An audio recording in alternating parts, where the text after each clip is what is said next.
بسم اللہ الرحمن الرحیم۔ محترم ناظرین، السلام علیکم۔ نبی کریم حضرت محمد صلی اللہ علیہ وآلہ وسلم کا یوم ولادت مختلف علماء کے مطابق 8، 9، 12 اور 17 ربیع الاول ایک عام الفیل بیان کیا جاتا ہے، لیکن زیادہ تر علماء کا اجماع 12 ربیع الاول پر ہے۔ عیسوی سال کے مطابق یہ تاریخ 20 یا 22 اپریل 571 عیسوی بنتی ہے۔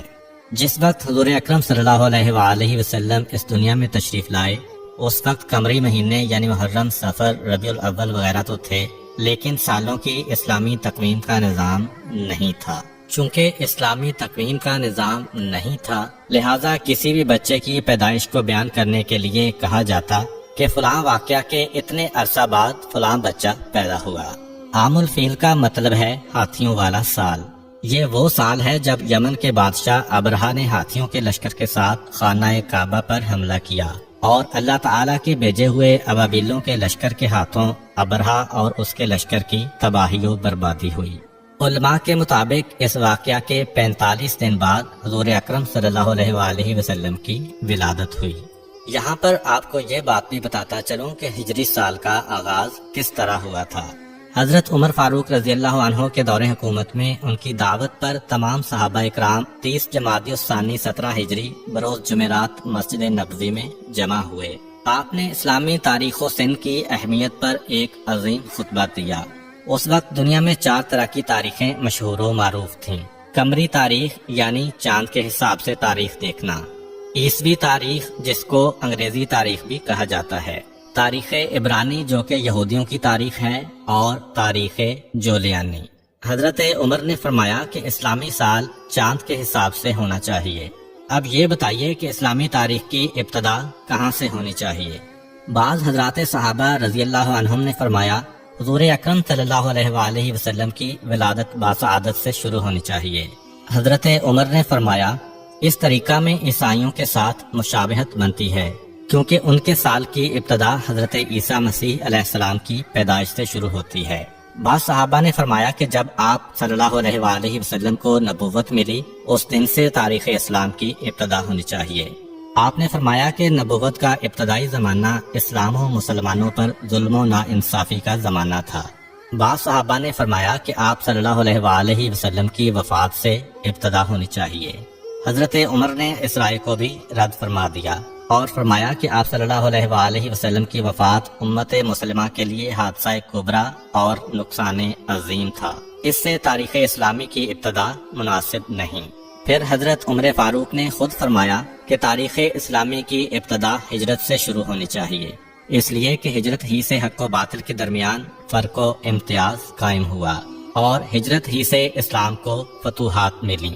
اب پھر سوال پیدا ہوا کہ اسلامی تاریخ کی ابتدا کس مہینے سے ہو؟ بعض نے کہا کہ رمضان سے اسلامی سال شروع ہونا چاہیے۔ حضرت عثمان غنی رضی اللہ عنہ نے فرمایا جس مہینہ میں حضور صلی اللہ علیہ وآلہ وسلم نے ہجرت فرمائی، اسی مہینہ سے اسلامی سال شروع ہونا چاہیے۔ حضور اکرم نے ربیع الاول کے مہینہ میں ہجرت فرمائی، لیکن ہجرت کا ارادہ ماہ محرم ہی میں کر چکے تھے، اس لیے اسلامی تاریخ کے سال کی ابتدا محرم الحرام سے شروع ہونی چاہیے۔ لہٰذا اسلامی سال کی ابتدا محرم الحرام سے ہونا طے پا گیا۔ چنانچہ اس طرح اسلامی سال کو ہجری سال کا نام دیا گیا اور اس کو اردو میں ہے سے اور انگلش میں AH سے ظاہر کیا جاتا ہے۔ حضور اکرم صلی اللہ علیہ وآلہ وسلم کے والد کا نام حضرت عبداللہ اور آپ کی والدہ کا نام حضرت آمنہ بنت وہب تھا۔ حضور اکرم کی ولادت سے پہلے ہی آپ صلی اللہ علیہ وآلہ وسلم کے والد حضرت عبداللہ کا انتقال ہو گیا تھا اور آپ ابھی 6 سال کے تھے کہ آپ کی والدہ حضرت آمنہ بھی اس دنیا سے رخصت ہو گئیں۔ اس کے بعد 8 سال کی عمر تک آپ کی پرورش آپ کے دادا حضرت عبد المطلب نے کی۔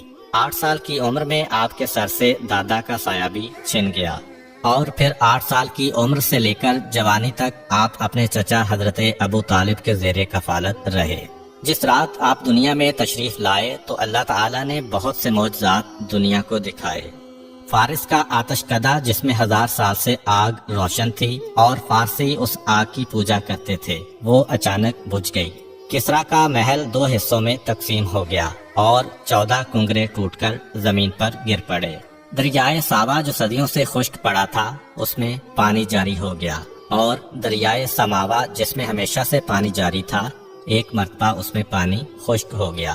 جتنے بھی دنیا میں بتکدے تھے ان میں موجود بت منہ کے بل زمین پر گر گئے، اور دنیا میں جتنے بھی بادشاہوں کے تخت تھے وہ پائے ٹوٹنے کی وجہ سے زمین پر آ کر گر گئے۔ جتنے بھی ساحر، جادوگر، کاہن اور منجم تھے ان کا علم جواب دے گیا تھا۔ زبان سے غیب کی خبریں بتانے والے ایک رات کے لیے گونگے ہو گئے تھے۔ خاص طور پر وہ کاہن جن کے ہمزاد آسمانوں سے ان کے لیے خبریں لاتے تھے، ان کی اور ان کے ہمزاد کی ملاقات کا سلسلہ ختم ہو گیا تھا۔ مکے کی سرزمین سے ایک ایسا نور ظاہر ہوا جس کی روشنی اتنی دور تک تھی کہ مکے کے لوگوں نے مکے میں بیٹھ کر شام کے محلات کا اپنی آنکھوں سے جائزہ لیا، اور ساری رات ستارے اس کثرت کے ساتھ ٹوٹ کر گرے کہ لوگ پریشان ہو کر ایک دوسرے سے سوال کر رہے تھے کہ آج کی رات کیا واقعہ پیش آیا ہے۔ عمرو بن امیہ جو ایک مشہور کاہن تھا، اس سے لوگوں نے پوچھا کہ یہ ستارے مسلسل کیوں ٹوٹ رہے ہیں۔ اس نے کہا، وہ مشہور ستارے جن کی مدد سے لوگ راستہ معلوم کرتے ہیں، گرمی اور سردی کے حالات پتہ چلتے ہیں، جا کر دیکھو، اگر وہ ستارے ٹوٹے ہیں تو سمجھ لینا کہ یہ رات اس کائنات کی آخری رات ہے، کیونکہ یہ قیامت کی نشانی ہے، اور اگر وہ ستارے اپنی جگہ پر باقی ہیں اور دوسرے ستارے ٹوٹ رہے ہیں تو سمجھ لینا کہ آج دنیا میں کوئی بہت عجیب و غریب واقعہ پیش آیا ہے۔ جب لوگوں نے دیکھا کہ وہ مشہور ستارے اپنی جگہ پر قائم ہیں تو انہیں یقین ہو گیا کہ آج کی رات کوئی نہ کوئی عظیم واقعہ پیش آیا ہے۔ تاریخ یہ بھی بتاتی ہے کہ آسمان سے ملائکہ کی ٹولیاں تسبیح و تقدیس کے گیت گاتی ہوئی زمین کی جانب آ رہی تھیں۔ ان غیر معمولی واقعات کو دیکھ کر جہاں انسان حیران تھے، وہاں شیطان بھی پریشانی اور حیرت میں مبتلا تھا۔ اس نے اپنے چیلوں کو جمع کیا اور ان سے کہا کہ پتہ کرو ماجرا کیا ہے۔ شیطان کے چیلوں نے ساری دنیا گھومی اور صبح کے وقت ناکام واپس لوٹے، اور شیطان کو بتایا کہ انہیں کچھ پتہ نہیں چل سکا۔ اس کے بعد شیطان نے خود نکلنے کا فیصلہ کیا اور سوچا کہ آسمان پر جا کر دیکھتا ہوں کہ فرشتوں میں کیا بات چل رہی ہے۔ اس وقت شیطان کو چوتھے آسمان تک کی رسائی حاصل تھی، لیکن آج چوتھا آسمان تو کیا، پہلے آسمان پر ہی فرشتوں نے اسے روک لیا اور آتشی ہتھیاروں سے اسے بھگا دیا۔ اس کے بعد شیطان زمین کی سیر کے لیے نکلا اور حرم کی سرزمین میں داخل ہونے کی کوشش کی، لیکن وہاں بھی فرشتوں نے اسے روک لیا۔ اس کے بعد وہ مکے کی پچھلی جانب جبل نور پر پہنچا جہاں غار حرا ہے، اور جہاں حضور اکرم صلی اللہ علیہ وآلہ وسلم پر پہلی وحی نازل ہوئی تھی۔ وہاں اس نے اپنے آپ کو ایک چھوٹی سی چڑیا کے روپ میں تبدیل کیا اور پھر حرم میں داخل ہونے کی کوشش کی۔ اس مرتبہ حضرت جبرائیل علیہ السلام نے اسے پہچان لیا اور اسے وہاں سے بھگا دیا۔ شیطان نے حضرت جبرائیل علیہ السلام سے پوچھا، اے جبرائیل، آج کون سا ایسا واقعہ پیش آیا ہے کہ مجھے آسمانوں پر جانے سے بھی روک دیا گیا اور اب ایک چڑیا کے روپ میں بھی حرم میں داخل نہیں ہونے دیا گیا؟ حضرت جبرائیل علیہ السلام نے فرمایا کہ آج انتہائی مقدس رات ہے، آج سرکار انبیاء حضرت محمد صلی اللہ علیہ وآلہ وسلم کی ولادت کی رات ہے، ان کی ولادت ہونے والی ہے، اس لیے تجھے اس مقام پر داخلے سے روک دیا گیا ہے۔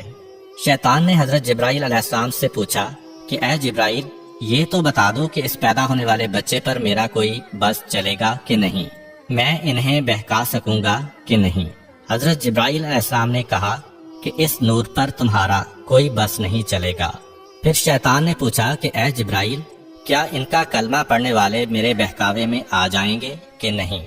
حضرت جبرائیل نے کہا، اے شیطان، رسول تو رسول، ان کے کلمہ پڑھنے والے پر بھی تمہارا بس نہیں چلے گا جب تک کہ اس کے دل میں اس دنیا کی محبت نہ پیدا ہو جائے۔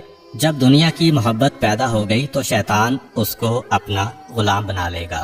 حضور اکرم صلی اللہ علیہ وآلہ وسلم کی والدہ جناب آمنہ کہتی ہیں کہ دوران حمل مجھے کبھی کوئی گرانی یا تکلیف محسوس نہیں ہوئی، اور نہ کبھی کوئی ایسا احساس ہوا جو پہلے بچے کی ولادت کے وقت عرب کی عام عورتیں بیان کیا کرتی تھیں۔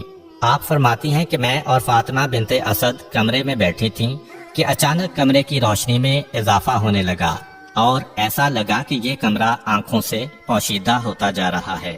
جناب فاطمہ بنت اسد یہ منظر دیکھ کر گھبرا گئیں، اپنی جگہ سے اٹھیں کہ گھر کے مردوں کو جا کر بتائیں۔ حضرت ابو طالب کو آواز دی اور جو دیکھا تھا وہ بیان کیا۔ حضرت ابو طالب نے کہا، فاطمہ گھبراؤ نہیں، یہ سارا منظر اس نور کی وجہ سے ہے جو اس دنیا میں تشریف لانے والا ہے۔ حضرت آمنہ کہتی ہیں کہ ادھر حضرت فاطمہ بنت اسد باہر نکلیں، ادھر ایک سفید پرندہ نظر آنے لگا۔ عجیب بات یہ ہے کہ مکان کی چھت بھی غائب ہو گئی ہے اور ہر طرف اس قدر نور ہے کہ جس نے میرے ارد گرد کی تمام چیزوں کو پوشیدہ کر دیا ہے، اور اب میں گویا 7ویں آسمان تک کا مشاہدہ کر رہی ہوں۔ جناب آمنہ کہتی ہیں کہ اس وقت ایک سفید پرندہ آیا، اس نے اپنے جسم کو میری پیشانی سے مس کیا۔ جیسے ہی اس نے اپنا جسم میری پیشانی کے ساتھ مس کیا، میرے گرد جتنا نور تھا وہ سمٹ کر میری پیشانی میں جمع ہو گیا۔ جناب آمنہ نے آسمانوں کا نظارہ کر لیا اور اس کے بعد ان کو اپنا کمرہ دوبارہ نظر آنے لگا۔ جناب فاطمہ بنت اسد بھی اس وقت دوبارہ تشریف لا چکی تھیں۔ جناب آمنہ کہتی ہیں کہ اس وقت 4 عورتیں میرے پاس آئیں جن کے ہاتھ میں شیشے کے گلاس اور صراحیاں تھیں۔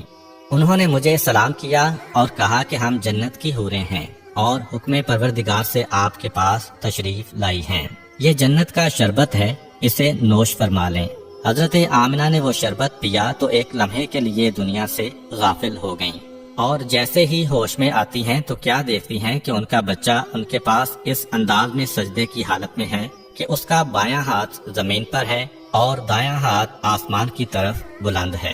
اس کی پیشانی خانہ خدا کی جانب ہے، اور جیسے ہی وہ سجدہ سے اٹھا اس کی پیشانی سے ایسا نور ظاہر ہوا کہ میں نے اور میری بہن فاطمہ نے اسی نور کی روشنی میں ایک طرف یمن کے سرخ محل دیکھے تو دوسری جانب بصرہ اور شام کے علاقے کو دیکھا، اور تیسری جانب ایران کے محلات ہماری آنکھوں کے سامنے آ گئے۔ حضرت آمنہ فرماتی ہیں کہ میرے ہاں بچے کی ولادت ہوئی اور مجھے پتہ بھی نہ چلا کہ یہ بچہ کس وقت دنیا میں ظاہر ہوا۔ اس کے بعد مسلسل میرے کانوں میں لوگوں کے سلام کی آوازیں آنے لگیں، السلام علیکہ یا محمد، السلام علیکہ یا احمد۔ میں نے ان 4 حوروں سے پوچھا کہ یہ کون لوگ ہیں جو سلام کر رہے ہیں؟ انہوں نے کہا کہ یہ فرشتوں کی ٹولیاں ہیں جو سلام کرنے آ رہی ہیں۔ اس کے بعد ان 4 حوروں نے کہا کہ ہم اس امانت کو جبرائیل و میکائیل علیہم السلام کے سپرد کر کے واپس جا رہی ہیں۔ ان 4 حوروں میں سے ایک نے بچے کو اپنے ہاتھوں پر لیا اور پھر آنے والے ایک نوجوان کی گود میں ڈال دیا۔ مجھے بتایا گیا کہ یہ حضرت جبرائیل علیہ السلام ہیں، ان کے ساتھ حضرت میکائیل علیہ السلام ہیں، اور دونوں کے ہاتھ میں جنت کے پانی سے بھرے ہوئے لوٹے تھے۔ انہوں نے اس پانی کو بچے کے اوپر ڈالنا شروع کیا اور فرمایا، اے آمنہ، اس بچے کو اس پانی کی ضرورت نہیں ہے کیونکہ یہ پاک و پاکیزہ ہے، اسے غسل کرنے کی ضرورت نہیں ہے، مگر ہم نور و صفا میں زیادتی کے لیے اس پانی سے غسل دے رہے ہیں۔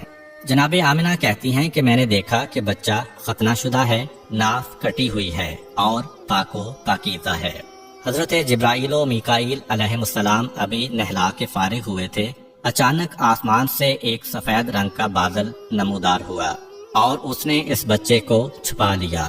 اس کے بعد میرے کان میں کسی نے کہا کہ اسے لے جاؤ اور دنیا کے پہاڑ اور جنگل دکھاؤ، اور ہر ایک سے کہو کہ یہ تمہارا آقا اور سردار ہے، تمہیں اس کی اطاعت کرنا ہے۔ ایک لمحے بعد وہ بادل جس نے بچے کو پوشیدہ کیا ہوا تھا ہٹا اور بچہ سبز رنگ کے ایک گہوارے میں لیٹا ہوا نظر آیا۔ مجھے نہیں پتا کہ یہ گہوارہ بھی کہاں سے آیا۔ بچے کے ہاتھ میں 3 چابیاں ہیں اور کسی نے بآواز بلند کہا، اس میں سے ایک چابی فتح و نصرت کی ہے، دوسری چابی دنیا کے نفعات کی ہے، جو اس کے ساتھ چلے گا وہ نفع حاصل کرے گا اور جو اس سے منہ موڑے گا وہ نقصان اٹھائے گا، تیسری چابی نبوت کی چابی ہے، پس نبوت کے سلسلے کو اس نے قفل لگا دیا، اس کے بعد کوئی نبی نہیں آئے گا۔ یکایک میں نے دیکھا کہ ایک دوسرا بادل نیچے آیا اور اس نے پھر اس بچے کو پوشیدہ کر دیا۔